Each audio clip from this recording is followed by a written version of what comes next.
Long before San Angelo became a modern Texas city, soldiers stood watch over this lonely stretch of the frontier. Today, Fort Concho is one of the best preserved frontier forts in America, but its story began in a much different Texas. Established in 1867 along the Concho River, Fort Concho was built to protect settlers, travelers, mail routes, and supply lines moving across West Texas. At the time, the region remained a contested frontier, where conflict between expanding settlement and native peoples frequently erupted into violence.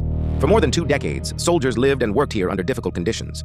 They endured extreme heat, isolation, disease, and long patrols across thousands of miles of rugged country. Among those stationed at the fort were Buffalo soldiers of the 10th Cavalry and 24th Infantry, whose service became an important part of both Texas and American history. Eventually, the frontier changed. Railroads expanded westward, settlements grew. The military no longer needed a large presence in the region. In 1889, Fort Concho was officially abandoned. Most frontier forts disappeared after being closed. Buildings were demolished, reused, or lost to time. Fort Concho survived. Today, visitors can walk through restored barracks, officers' quarters, and parade grounds that look remarkably similar to what soldiers would have seen more than a century ago. Some visitors describe the fort as peaceful. Others report an unusual feeling when walking through the historic buildings after dark.